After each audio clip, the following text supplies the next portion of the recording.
Hey guys, I'm Luke with another shoe review by Gingerbread Man Running Company.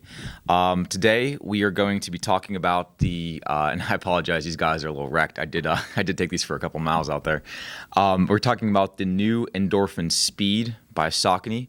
Hopefully you enjoy. As always, please like and share so we can continue to bring these videos to you and continue our reach. A thank you from Zack. We hit our 100th subscriber over the last week, so congratulations, Zack, on hitting a milestone there.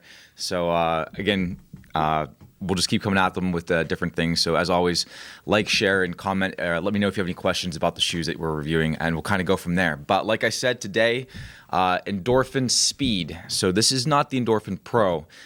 This is Saucony's step down from the Pro. So in their Endorphin series, they have the Pro, the Speed, and the Shift.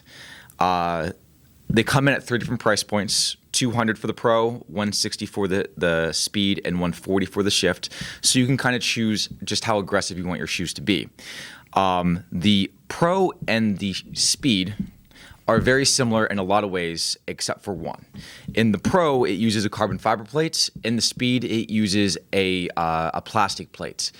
It weighs half an ounce more in the Speed, so they're a little bit more geared towards a multi-purpose shoe, but they use the same foam, and they have the same kind of speed roll technology. So if you're wondering about, do you want to go full carbon fiber, and you want to kind of fool around with something with a plastic plate at a more price-friendly price points, $160 does a really nice job of that, and it kind of gives you the opportunity to kind of dabble without fully committing to the carbon fiber technology. So that being said, we're not going to be talking about the Pro today so much as we are the Speed.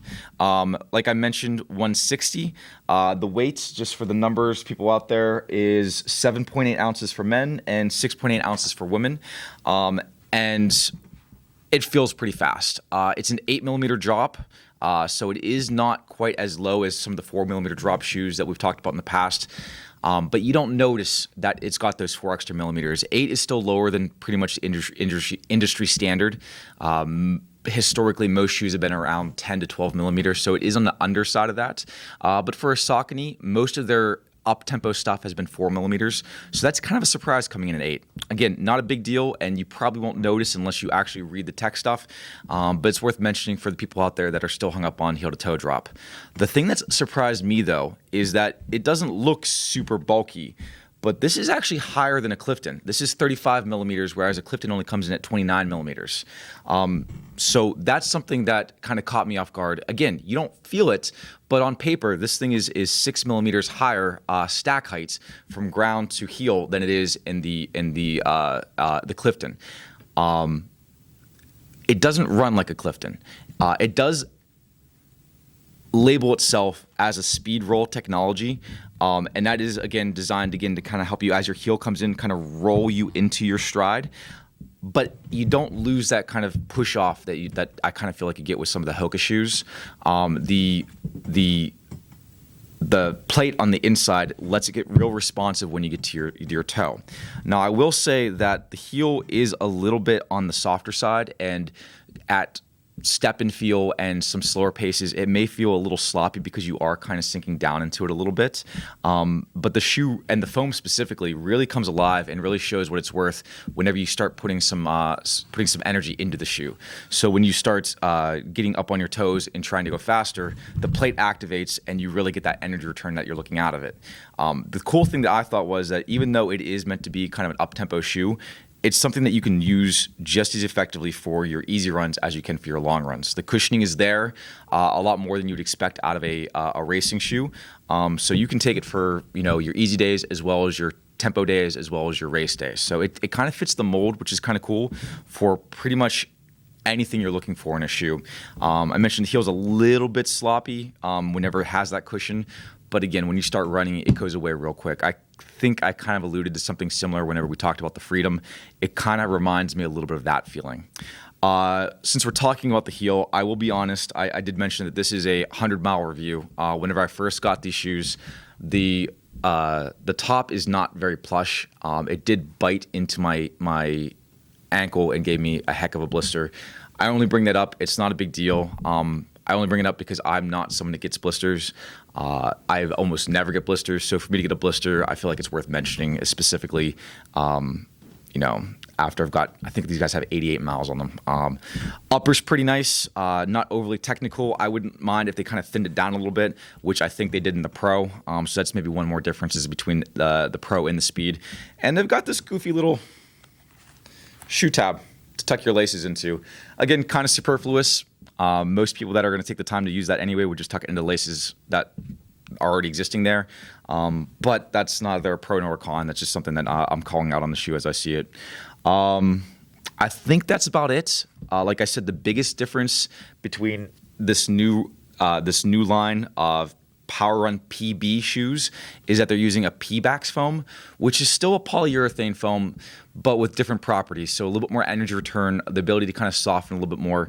And then because it's a little softer, I think that the plate on the inside does do a nice job of kind of balancing it out, giving you some stiffness to kind of come through. Again, very runnable. The numbers don't really,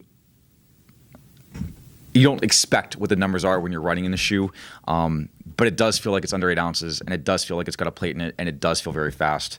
But like I said, it's pretty much a workhorse that can kind of do anything there.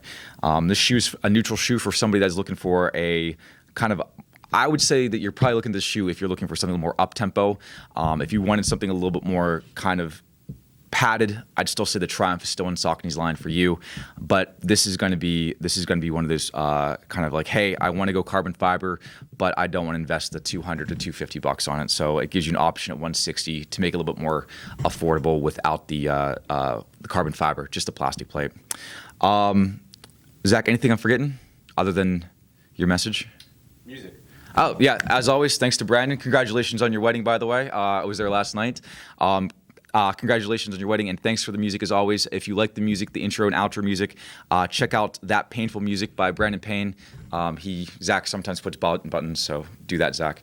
And stick around. Zack has a quick message for you guys. I think that's it. As always, have a great day, and I'll see you out there. Thank you. Hey everyone, it's Zach from Gingerbread Man Running. In the past couple weeks through Instagram, I've been speaking with a triathlete. His name is Eric Esposito, and he has another YouTube channel that he's asked us to give a shout out to and share his story. He's unfortunately had a traumatic brain injury in his life. So if you want to go over and support him and his cause to keep running through all the symptoms and day-to-day basis and just see a really inspirational story, I'm going to post the link in the little button up here and down below in the video. Go over, check his stuff out. It would just mean a lot. Yeah, really nice guy. We're here in Greensburg, and he's from not too far away in Youngstown, Ohio. So kind of almost a local homegrown runner, and he knows where the store's at actually, and plans to visit when all this COVID stuff's over. At least that's what it seems like through talking with him. So go out, give him some love and support.